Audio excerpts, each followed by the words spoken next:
be an artist. That's since I was very little. My mom is an artist, and just the smell of linseed oil and turpentine, that's the smell of my mom.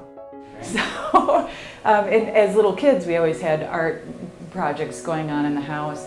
And my dad, who was a butcher for a time, used to bring butcher paper home and put it on the walls because I wouldn't stop drawing on the wall. So they just put paper at my height, and that was just what we did. What I started doing when I was very first illustrating was just ink. But one of the things that I like to do is people's homes. And what I like about architecture is just is what it is. When you're doing people, you're worried about their facial expression or how they come across, are they, is their hair right, all sorts of things. But a house just looks like the house. And so I was doing these little tiny inks, and I like to do them. I have a little technical pen that I love to use. I just love the way the line looks when it comes out. It's very uniform and beautiful.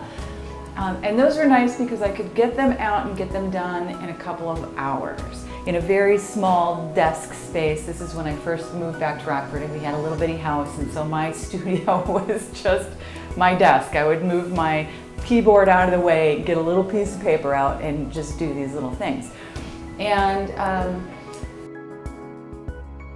this was also, I was working on a children's book, and this technical pen, if you didn't use it every day, it would get clogged up with ink and you would have to buy a new pen. And the pens are $35, and I always have to order them from somewhere because we don't have an art shop that sells these little pens here in town. And so I found that I needed to use it every day. I had to sit down at least for 5 minutes and draw something to keep that ink flowing. And what I found was my skill was getting better because I was making the effort to do this every day. So I had a blog at the time where I would post a new thing every day, and it was called Tiny Drawings, and everything was 6 by 6 or smaller. And so I did my first Rockford show the very first summer that I moved back, and they were a series of little tiny ones, a whole bunch of them. And then somewhere in there I added in watercolor, so just some of the little illustrations needed color. And then I started doing homes with color in them.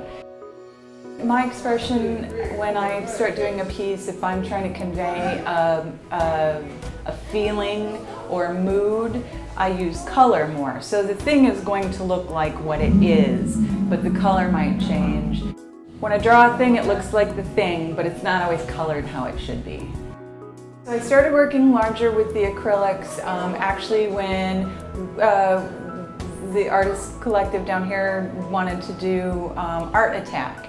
And that was when I pulled out my acrylics and said, okay, we're going to do these big murals on windows.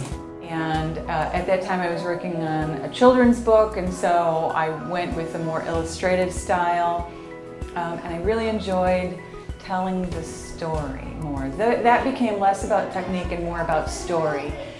So it's almost like a split personality. These are, they look like what they're going to look like, and the big acrylic pieces that I do are more about mood and what's happening in them.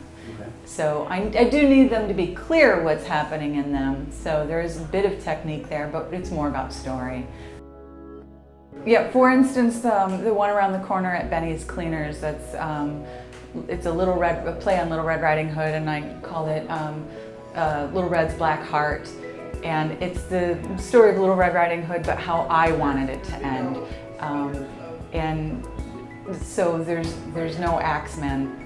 Little Red Riding Hood has the axe, and then she has the wolf on a leash. It calms me, and it's almost like a form of time travel.